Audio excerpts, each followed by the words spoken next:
ہم کہہ رہے ہیں قرآن میں لکھا ہے ایاک نعبد و ایاک نستعین، یہ کہتے ہیں نہیں جی وہ سلطان باؤ نے تو کہا ہے سن فریاد پیرا دیا پیرا. یعنی ہم آیت پڑھ رہے ہیں اور یہ آگے شعر پڑھ رہے ہوتے ہیں، ہم حدیث پڑھ رہے ہوتے ہیں، یہ کہانیاں اور واقعات سنا رہے ہوتے ہیں. اے پھر کیوں کیا جاندہ جی، اور اے پھر کیوں کیا جاندہ، وہ ہوندے ہی کدھر نہیں ہے. ہم رفع الیدین کی حدیثیں بیان کر رہے ہوتے ہیں، یہ کہتے ہیں جی وہ اے پھر کیوں کیا جاندہ ہے کہ وہ بت رکھ کے آندے سن، وہ سرکار کو پتہ نہیں، سانوں نہیں پتہ کیوں کیا جاندہ ہے. اور بیان کرنے والے بھی ان ناسکے نے. جب سے ہم نے کہا کہ کوئی جھوٹی حدیث ہی سنا دیں، ضعیف چھوڑ دیں، جھوٹی حدیث کسی کتاب میں لکھی ہو، یعنی انگوٹھے چومنے والی جھوٹی حدیثیں ہیں لیکن کہیں لکھی ہوئی ہے موضوعات شریف میں. وہ گھڑی ہوئی حدیثوں کے اوپر جو کتاب لکھی ہے نا، ابن جوزی نے بھی لکھی، ملا علی قاری نے بھی لکھی، اور لوگوں نے بھی، کہ بڑی بڑی گھڑی ہوئی حدیثیں کون سی ہیں. لیکن یہ بغلوں میں بت رکھنے والی تو کوئی گھڑی ہوئی حدیث بھی نہیں ہے، اور پبلک کے اندر مشہور ہے. پھر ہمیں بتانا پڑتا ہے کہ بھائی رفع الیدین تو نماز کا حسن ہے، حضور نے حکم دیا ہے جی، حکم کتنے ہے؟ اور ایک وہ دیوبندیوں کا مولوی ہے، وہ اس کا نام رکھا ہے دلیل کا بے تاج بادشاہ. اس کے تاج کے ساتھ جو میں نے کر دیا ہوا ہے نا، وہ کہتا ہے جی میں اتنے لاکھ انعام دوں گا کوئی رفع الیدین کا حکم دکھا دے. سرکار ہم انعام نہیں لیتے، آپ سے آپ کی آخرت کا سوال کرتے ہیں کہ توبہ کریں اپنے اس جھوٹ کے اوپر. ہم دکھاتے ہیں رفع الیدین کا حکم بخاری مسلم سے، لیکن پہلے آپ بات کو سمجھیں، یہ ایک مقدمہ ہے. صحیح بخاری اور مسلم کی متفقن علیہ حدیث ہے. نبی علیہ السلام نے فرمایا اللہ نے مجھے جوامع کلمات کے ساتھ بھیجا ہے، میں بات مختصر کرتا ہوں اور مفہوم گہرا. بخاری مسلم دونوں میں حدیث ہے انما الاعمال بالنیات، اعمال کا دار و مدار تو صرف نیتوں کے اوپر ہے. اب یہ ایک جملہ ہے، اس کے اوپر پوری کتاب لکھی جا سکتی ہے. یہ ہے جوامع کلمات، اس کو آپ ذہن میں رکھیں. اب آ جائیں بخاری مسلم دونوں میں حدیث ہے. مالک بن حویرث کہتے ہیں رضی اللہ تعالیٰ عنہ علیہ السلام، ہم چند نوجوان تھے، 20 دن کے لیے حضور کے پاس گئے، مہمان بن گئے. حضور کی وفات سے 1-1.5 سال پہلے غزوہ تبوک کے موقع پر مسجد نبوی میں ٹھہرے 20 دن تک. آپ کے صبح و شام آبزرو کیے. جب حضور نے دیکھا نا کہ اب ہمیں گھر کی یاد ستا رہی ہے، تو اچھے ٹیچر کی یہی نشانی ہے کہ اس سے پہلے کہ کوئی اکتا جائے خود ہی اسے بھیج دیا جائے. آج تو آپ کہتے ہیں نا حضور میں آپ کے زمانے میں ہوتا تو ہر وقت آپ کو وضو کرواتا رہتا. ایسا نہیں ہوتا، دنیا میں ایسے نہیں معاملات چلتے. تو وہ کہتے ہیں ہمیں اپنے ماں باپ یاد آنا شروع ہو گئے. تو حضور نے جب یہ دیکھا نا کہ اب یہ ان کا انٹرسٹ لوز ہو رہا ہے، تو آپ نے کہا کہ سب کو اکٹھا کر کے کہا کہ اب اپنے گاؤں ایریا میں واپس چلے جاؤ. جب جانا تو جب نماز کا ٹائم ہو تو تم نے مجھے 5 وقت نماز پڑھتے ہوئے دیکھا ہے، ان اوقات میں تم نے نماز پڑھنی ہے. ایک بندہ اذان دے گا جو زیادہ قرآن جانتا ہے اور عمر میں بھی بڑا ہو، وہ تمہاری امامت کروائے. اور صلو کما رأیتمونی اصلی، اور نماز تم نے ویسے پڑھنی ہے جس طرح مجھے تم نے نماز پڑھتے ہوئے دیکھا ہے. کلیئر ہو گیا؟ یہ جملہ آپ کسی انٹرنیشنل عدالت میں بھی لے جائیں تو وہ آپ کے علماء کی جہالت کے اوپر ہنسیں گے کہ اس کے بعد رسول اللہ کو یہ کہنے کی ضرورت ہے کہ جب نماز شروع کرنا تو ہاتھ کانوں تک اٹھانا، جب رکوع میں جانا تو ہاتھ کانوں تک اٹھانا، جب رکوع سے سر اٹھانا تو ہاتھ کانوں تک اٹھانا، سبحان ربی العظیم رکوع میں پڑھنا، سبحان ربی العلیٰ سجدے میں پڑھنا، فجر کے 2 فرض پڑھنا، زور کے، یہ سارا کچھ آپ کو کہنے کی ضرورت ہے جو لوگ 20 دن سے حضور کو دیکھ رہے ہیں. اس کے بعد صرف ایک ہماری ذمہ داری ہے کہ جس شخص کو حضور نے یہ کہا نا تم نے نماز ویسے اسٹیبلش کرنی ہے جس طرح مجھے تم نے دیکھا ہے، ہم اس شخص سے یہ بتا دیں کہ حضور کو نماز پڑھتے ہوئے اس نے کیسے دیکھا ہے. پھر کام ختم ہو گیا نا. رفع الیدین کا حکم آ جائے گا نا بیچ میں، جب آپ نے کہا تم نے نماز اس طرح پڑھنی ہے جس طرح مجھے پڑھتے ہوئے دیکھا، جوامع کلمات ہو گئے. تو سرکار مالک بن حویرث سے پوچھ لیں، بخاری مسلم دونوں میں موجود ہے کہ مالک بن حویرث رضی اللہ تعالیٰ عنہ کہتے ہیں کہ جب نبی علیہ السلام نماز شروع کرتے تو دونوں ہاتھ کانوں تک اٹھاتے. بخاری میں صرف ہے کہ اٹھاتے، مسلم میں ہے کانوں تک، اور بخاری میں عبداللہ بن عمر کی جو حدیث ہے اس میں ہے کندھوں تک. ہتھیلیاں کندھوں کی سیدھ میں، انگلیاں کانوں کی سیدھ میں، یا یوں بھی اٹھا سکتے ہیں، کانوں تک اٹھاتے. اور رکوع میں جاتے وقت کانوں تک اٹھاتے، اور رکوع سے سر اٹھاتے تو کانوں تک اٹھاتے. مالک بن حویرث خود نماز کا طریقہ سکھا رہے ہیں, بلکہ بخاری میں الفاظ ہیں, وہ کہتے ہیں نماز کا میرا ارادہ نہیں تھا, میں تمہیں نماز سکھانے کے لیے بتا رہا ہوں کہ میں نے نبی علیہ السلام کو اس طرح نماز پڑھتے ہوئے دیکھا ہے رفع الیدین کے ساتھ. اور ایون بخاری میں جلسہ استراحت آیا ہے کہ مالک بن حویرث پہلی اور تیسری رکعت میں اس وقت تک نہیں کھڑے ہوتے تھے دوسری اور چوتھی رکعت کے لیے جب تک بیٹھ نہ جائیں دوسرا سجدہ کر کے بھی. ویسے تو الگ سے بھی بخاری میں حکم ہے, نبی علیہ السلام نے ایک تیزی سے صحابی کو نماز پڑھتے ہوئے دیکھا تو فرمایا دوبارہ پڑھو, تم نے نماز نہیں پڑھی. 3 دفعہ ہوا تو چوتھی دفعہ آپ نے جب اس کو نماز کا طریقہ سکھایا تو اس میں آپ نے فرمایا پوری تفصیل کے ساتھ ہے, جب آپ سجدے پہ پہنچے فرمایا پہلا سجدہ کرو پھر سکون سے بیٹھ جاؤ, پھر دوسرا سجدہ کرو پھر سکون سے بیٹھو اور پھر اگلی رکعت کے لیے کھڑے ہو. اس میں جلسہ استراحت کا ذکر موجود ہے. مالک بن حویرث کہتے ہیں میرا ارادہ نہیں تھا, میں صرف نماز سکھانے کے لیے تمہیں بتا رہا ہوں. اور مالک بن حویرث وہ ہیں جو حضور کی وفات سے 1-1.5 سال پہلے مسلمان ہوئے ہیں, اور آپ کو دیوبندی بریلوی حنفی یہ کہانی کرا رہے ہیں جی مکے میں رفع الیدین ہوتا تھا, مدینے میں منع ہو گیا. اور رفع الیدین کے جتنے راوی ہیں نا میجورٹی وہ ہیں جو فتح مکہ کے بعد مسلمان ہوئے ہیں, ہجرت مدینہ نہیں, فتح مکہ کے بعد 8 ہجری کے بعد. وائل بن حجر کی حدیث ہے مسلم شریف میں, ابو داؤد میں, بلکہ وائل بن حجر تو پھر 1 سال بعد ابو داؤد میں سنن نسائی میں آئے کہ دوبارہ آئے, وہ کہتے ہیں میں نے سردیوں میں دیکھا کہ صحابہ کرام چادروں کے اندر سے رفع الیدین کر رہے ہوتے تھے. اس سے یہ بھی مسئلہ پتہ چل گیا کہ چادر کے لیے ہاتھ باہر نکالنے کی ضرورت نہیں, اندر سے بھی رفع الیدین ہو سکتا ہے. 8 ہجری میں بندہ مسلمان ہو رہا ہے, 9 ہجری میں وہ دوبارہ سردیوں کے موسم میں حضور کی نماز دیکھنے کے لیے آیا مدینہ شریف اور رفع الیدین سے پڑھتے ہوئے دیکھ رہا ہے. تو مسوخ کس ٹائم ہوا ہے؟ کوئی نہیں ہوا سرکار. سنی اور شیعہ دونوں قائل ہیں رکوع میں جاتے وقت, رکوع سے اٹھتے وقت اور تیسری رکعت سے اٹھتے وقت رفع الیدین کرنے کے اوپر. یہ دلیل کے بے تاج بادشاہ جو ہے نا, ان کے تاج کی حقیقت یہ ہے جو میں آپ کو بتا رہا ہوں. یہ لوگوں کا علمی لیول ہے. جی رفع الیدین کا حکم دکھائیں, جی دکھا دیا. اب آپ کے پاس قیامت تک ٹائم ہے کہ آپ نے بتانا ہے کہ مالک بن حویرث نے یہ جو نعوذ باللہ غلط نماز سکھائی, کب انہوں نے توبہ کی یہ غلط نماز سکھانے سے, یہ ذرا آپ نے بتانا ہے. ابو حمید سعدی کی حدیث بخاری میں بھی ہے اور تفصیل کے ساتھ جامعہ ترمذی اور سنن نبی داؤد میں. 10 صحابہ کی موجودگی میں انہوں نے نماز کا طریقہ جب سکھایا تو باقی 10 لوگوں نے کہا کہ آپ تو بالکل اینڈ پہ مسلمان ہوئے ہیں. انہوں نے کہا کہ اس میں کوئی لڑائی جھگڑے والی بات نہیں, میں تمہارے سامنے نماز پڑھتا ہوں, اگر میں غلطی کروں مجھے بتا دینا. تو انہوں نے 10 صحابہ کی موجودگی میں نماز پڑھی. اس سے یہ بھی ثابت ہو گیا کہ وہ شخص نماز کا طریقہ بیان کر رہا تھا جو اینڈ پہ مسلمان ہوا, اور باقی صحابہ کہہ رہے ہیں تو بالکل آخر میں آیا.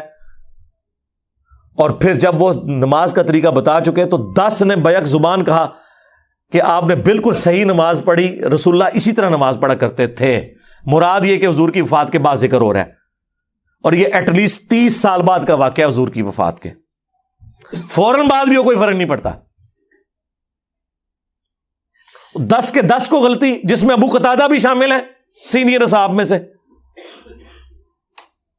اس میں انہوں نے رفع الیدین کا ذکر کیا ہے, جلسہ استراحت کا ذکر کیا ہے, تورک بیٹھنے کا ذکر کیا ہے. چوتھی رکعت میں بائیں سرین پہ بیٹھ کے دایاں یعنی پاؤں کھڑا کر کے اس کے نیچے سے بائیں پاؤں کو گزارنا. اور ابو داؤد میں تو الفاظ ہیں کہ جب نبی علیہ السلام نماز کا ارادہ کرتے تو نبی علیہ السلام قبلہ رخ کھڑے ہوتے اور اپنے ہاتھوں کو کندھوں تک بلند کرتے, یہاں تک کہ ہر ہڈی اپنی جگہ پر جب واپس آ جاتی پھر آپ قرات شروع کرتے. اس سے میں نے ثابت کیا کہ انہوں نے ہاتھ چھوڑ کے نماز پڑھی ہے, کیونکہ جب بھی کوئی نماز شروع کرنے کا ارادہ کرتا ہے تو ہاتھ باندھ کے نہیں نماز پڑھتا, یوں کھڑا ہوا ہے اور وہ نماز یوں شروع کرتا ہے اور ہر ہڈی اپنی جگہ پر واپس آ جاتی. یہاں موقع تھا وہ کہتے ہیں کہ ہر ہڈی دایاں ہاتھ بائیں پر آ جاتا, نہیں, انہوں نے کہا اپنی واپس اپنی جگہ پہ آ جاتی. اس سے نبی علیہ السلام سے بھی ہاتھ چھوڑ کے نماز پڑھنا ثابت ہے. ویسے عبداللہ ابن زبیر کی الگ سے حدیث ہے المصنف ابن ابی شیبہ میں, باقاعدہ باب باندھا ہے امام ابن ابی شیبہ, امام بخاری مسلم کے استاد نے, کہ ان صحابہ اور تابعین کا بیان جو ہاتھ باندھ کے نماز پڑھتے تھے, جو ہاتھ چھوڑ کے. ہمارے نزدیک دونوں طریقے درست ہیں, ہاتھ باندھنا بھی ہاتھ چھوڑنا بھی. تو وہاں پہ پھر 11 صحابہ کی یہ گواہی ہوگی, 10 وہ اور 11واں جو سکھا رہا تھا. تسی 11ویں لی سرکار نو مندے ہو, اسی 11 سرکاراں نو مننے ہیں, اور ساڈی سرکاراں ہو جو صحابہ نے. جی رفع الیدین کا حکم دکھا دیا، جی دکھا دیا ہے، اور آپ رفع الیدین کا مذاق جو اڑاتے ہیں، اللہ سے ڈر جائیں۔ گھوڑوں کے دموں کے ساتھ اسے تشبیہ دیتے ہیں۔ کیا رسول اللہ پوری زندگی اس طریقے سے نماز پڑھتے رہے جس کو آپ نے بعد میں کہنا تھا یہ گھوڑوں کی دمیں ہیں؟ آپ خود سوچیں عقلاً، کیونکہ میں نے تو ثابت کر دیا کہ حضور اپنی وفات سے 1 سال پہلے تک کر رہے ہیں۔ ویسے تو میں نے مسئلہ 70B میں ثابت کیا ہے کہ وفات تک، وہ کہتے ہیں وفات تک کا لفظ جی موجود ہے۔ جب حضور کی وفات کے بعد صحابہ کرام نماز کا طریقہ سکھا رہے ہیں تو وفات تک ہی ہوا نا، لاجیکل ہے۔ یہ تو نہیں کہ منسوخ شدہ طریقہ انہوں نے سکھانا تھا۔ باقی تفصیل وہ دیکھ لیں، 2.25 گھنٹے کا لیکچر ہے۔ ان کے 8 دھوکوں کے جو میں نے جواب دیے ہیں جی، بغلوں میں بت رکھ کے آتے تھے، ٹھیک ہے جی، گھوڑوں کی دموں والی روایت مسلم شریف سے آؤٹ آف کانٹیکسٹ، جابر بن سمرہ والی شریر گھوڑوں کی دمیں، وہ 4 روایتیں اکٹھی ہیں، اس میں باقاعدہ موجود ہے کہ وہ سلام پھیرتے وقت زانوں سے ہاتھوں کو اٹھاتے تھے۔ وہ کہتے ہیں نہیں، ایک روایت میں اس کے بغیر ذکر ہے۔ سرکار یہ حدیث ابو داؤد میں بھی ہے، سنن نسائی میں بھی ہے، باقاعدہ اس کے اوپر اماموں نے باب باندھے ہوئے ہیں کہ یہ حدیث کس سے متعلق ہے، آپ کے رد کے اوپر کہ سلام پھیرتے وقت۔ امام نووی نے بھی مسلم کے باب کے اوپر یہ لکھا ہوا ہے۔ اس سے بڑھ کر امام بخاری نے جز رفع الیدین میں لکھا ہے کہ جو گھوڑوں کی دموں والی حدیث رفع الیدین پہ لگاتے ہیں انہیں ڈرنا چاہیے کہ اللہ کا عذاب نہ ان پر آ جائے۔ سورہ نور کی آیت کوٹ کی کہ رسول اللہ کے ساتھ دشمنی کر رہے ہیں، یہ سنت کا مذاق اڑا رہے ہیں۔ اور جز رفع الیدین پہ جو میں نے ویڈیو ریکارڈ کرائی ہے، جو کچھ امام بخاری نے ان کی طبیعت صاف کی ہوئی ہے، وہ 70B مسئلہ آپ ضرور دیکھیں۔ رفع الیدین سے متعلق فرقہ وارانہ نظریات کا تحقیقی جائزہ، اس میں ان کے آپ کو جھوٹ پتہ چلیں گے کہ یہ جھوٹ کی بنیاد پہ کھڑے ہیں۔ اور ہم تو بڑے خوش ہوتے ہیں کوئی گھوڑوں کی دموں والی حدیث بتا دے، بت رکھنے والی جھوٹی بات خود گھڑی بھی بتا دے، ہم پھر کہتے ہیں آپ کو بتائیں گے۔ بلکہ اس سے بڑھ کر میں G10 میں رہتا تھا، یہ میں بات کر رہا ہوں 2008-9 کی، 8 سے آلموسٹ کوئی 14-15 سال پہلے۔ ہمارے قریبی دوست تھے، وہ کٹر بریلوی تھے، ہم بھی اس زمانے میں بریلوی تھے۔ میرے ساتھ وہ اعتکاف بیٹھے G10 کی مسجد میں، G10-4 میں۔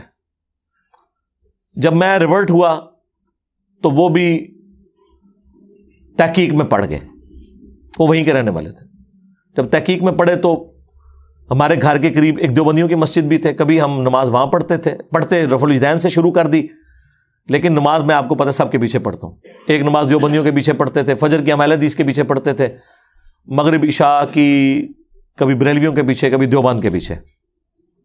وہاں کے مفتی کو کھٹکا لگ گیا، اس نے کہا چلو یہ تو گمراہ ہوئے ہیں، یہ تو آؤٹ سائڈر ہیں۔ جو G10 کا رہنے والا ہے نا بندہ، جس کا اپنا ذاتی گھر تھا وہاں پہ جدی پشتی، جو ان کا دوست ہے، اس کو تو ہم قائل کریں۔ اس نے ایک کتابچہ دے دیا اسے، رفع الیدین کے خلاف نہ، کہ نماز کا حنفی طریقہ صحیح ہے۔ وہ کتابچہ میرے پاس لے کے آیا، میں نے کہا بہت اچھی بات ہے، مطلب وہ جب میں نے کتاب پڑھی تو میں تو خوشی سے پھولے نہ سماؤں۔ اس نے پہلی حدیث پتہ کیا لکھی ہوئی؟ کانوں تک ہاتھ اٹھانے کا ثبوت، تو کانوں تک تو ہم بھی اٹھاتے ہیں الحمدللہ، لیکن حدیث لکھی مالک بن حویرث والی مسلم شریف سے، اور حدیث لکھی کہ مالک بن حویرث کہتے ہیں کہ میں نے نبی علیہ السلام کو دیکھا کہ جب نماز شروع کرتے تو دونوں ہاتھ کانوں تک اٹھاتے۔ میرا دل کرے میں تو لڈیاں پاواں، ہاں میں کہ ایتھے ہی رک جا کے تو کتاب ٹرنی نہیں۔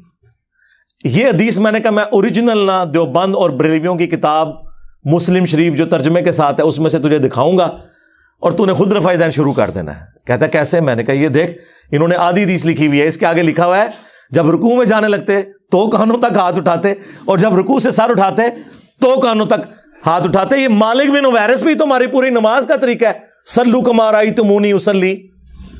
ہمیں اور کیا چاہیے؟ اچھا وہ کتابچہ لے کے نا وہ دیوبند کے مفتی کے پاس پہنچ گیا۔ یہ ان مفتیوں کا، یہ دلیل کے جو بے تاج بادشاہوں کا علمی لیول یہ ہوتا ہے۔ وہ جب وہاں پہ پہنچا نا، اس نے کہا یہ آپ نے جو حدیث لکھی ہے یہ آپ نے مسلم شریف سے پڑھی ہے؟ اس نے کہا یہ تو بہت بڑے عالم دین کی کتاب ہے، یقیناً یہ لکھا ہوگا۔ انہوں نے کہا لکھا تو ضرور ہے، لیکن صرف اتنا نہیں لکھا ہوا، اس کے آگے تو کچھ اور بھی لکھا ہوا ہے۔ اس نے کہا یہ ہو نہیں سکتا۔ انہوں نے کہا یہ دیکھو مسلم شریف میں لکھا ہوا ہے کہ جب نماز شروع کرتے تو کانوں تک ہاتھ اٹھاتے، اور جب رکوع میں جانے لگتے تو کانوں تک ہاتھ اٹھاتے، اور جب رکوع سے سر اٹھاتے تو کانوں تک ہاتھ اٹھاتے۔ تو یہ اس نے آدھی حدیث کیوں لکھی ہے؟ اس کے بعد کوئی گنجائش رہ گئی تھی؟ لیکن جب اللہ تعالیٰ ختم اللہ علی قلوبہم وعلی سمعہم وعلی ابصارہم غشاوہ، دلوں پر، آنکھوں پر، کانوں پر مور لگ جائے، جو سورۃ البقرہ میں آیا اور سورۃ الانعام میں آیا کہ ہم ان کے دلوں کو اور آنکھوں کو حق قبول کرنے سے پھیر دیں گے، جیسا کہ پہلی دفعہ جب ان پہ حق کھلا تھا نا تو انہوں نے حق سے اناد کیا تھا، اب ہم ان کے اوپر مورے لگا دیں گے۔ وَلَوْ أَنَّنَا نَزَّلْنَا إِلَيْهِمُ الْمَلَائِكَةَ، اور یہ اب ایسی گمراہی میں پڑ جائیں گے اگر آسمان سے فرشتے ان کے سامنے نازل ہوں۔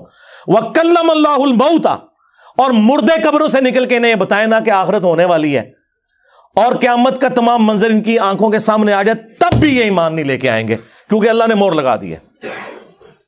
اور یہی ہوا اس کے ساتھ۔ وہ کہتا ہے کہ جی ہم نے یہ آدھی حدیث اس لیے لکھی ہے کہ یہ ہماری دلیل تھی۔ انہیں کہا یار حدیث تے پوری دلیل ہوندی ہے، آدھی تے نہیں، یہ تو علماء یہود والا کام کیا ہے۔ افتؤمنون ببعض الکتاب وتکفرون ببعض، کتاب کے کچھ حصے کو مانتے ہو، کچھ کو چھوڑتے ہو، اور پھر اللہ نے کہا اس کی سزا ہے کہ دنیا میں بھی ذلت ہے اور آخرت کا بڑا عذاب تمہارا انتظار کر رہا ہے۔ اور دنیا میں دیکھ لیں میرے ہاتھوں ان کی کیا ذلت ہوئی ہے۔ انہوں نے پچھلے 1000 سال میں جتنی عزت کمائی تھی نا، پچھلے 10-12 سال میں اس سے زیادہ ذلت کما چکے میں۔ میرا ایک نعرہ ان کو لے جاتا ہے کہ میرے نبی سا ہے ہی کوئی نہیں، تیرے بابے تھے شے ہی کوئی نہیں۔ دیکھ لیں ذلت کمائی ہے انہوں نے۔ تو وہ اس کا بھی دفاع کر رہا ہے، وہ کہہ رہا ہے جی ہم نے بس اتنا ہی لکھنا تھا جو ہمیں دلیل چاہیے، کیونکہ ہم نے یہ ثابت کرنا ہے کہ کانوں تک ہاتھ اٹھانے ہیں۔ انہوں نے کہا جس جگہ سے ثابت کر رہے ہو ادھر سے تو پوری بات لوگے۔ یہ ہو سکتا ہے کہ آپ قرآن سے آدھی بات لیں کہ نماز کے قریب مت جاؤ، اور آپ کہیں کہ میں نے یہی بات ثابت کرنی تھی کہ نماز کوئی ضروری نہیں۔ ہم کہیں گے آگے لکھا ہے جب تم نشے کی حالت میں ہو، یہی کہیں گے نا۔ تو یہ کرتے ہیں، اور چونکہ ان کو بڑوں سے یہی عادت پڑی ہوئی ہے آدھی باتیں بیان کرنے کی، آدھی کاٹنے کی، اس لیے میرے بھی آدھے کلپ کاٹ کے نا مترفر کروانے کی کوشش کرتے ہیں، اور مجھے کوئی فرق نہیں پڑتا۔ میں نے آپ کو بارہا بتایا ہے کہ مجھ سے بچنے کا طریقہ یہ ہے کہ اپنی زبانیں بند رکھیں۔ اگر زبان آپ کھولیں گے میں تو انہوں کار تک پہنچا کے آواں گا، منجی ٹھوک دیں گا تہاڈی میں، ذہن چ رکھیو، بلکہ ٹھوک دیتی ہے اللہ فضل نال۔ جتنا بولو گے، جتنا چیخو گے، کیونکہ میں نے تو پھر جواب دینا نا، آپ میرے پہ الزام لگائیں گے تو میں آپ کو پھر کلیئر کروں گا کہ بھائی یہ بات لکھی ہوئی تھی، یہ تو یہ کہہ رہے تھے۔ تو اینڈ رزلٹ یہ ہے کہ جھوٹے بندے کی تو ایک نہ ایک دن موت ہو ہی جاتی ہے، اور ذلت کی موت ہوتی ہے، جس طرح ان فرقوں کی موت ہوئی ہے۔ الحمدللہ۔ صلو علی محمد وآل محمد، اللہم صلی علی محمد وعلی آل محمد واصحاب محمد وازواج محمد وامت محمد اجمعین الی یوم الدین۔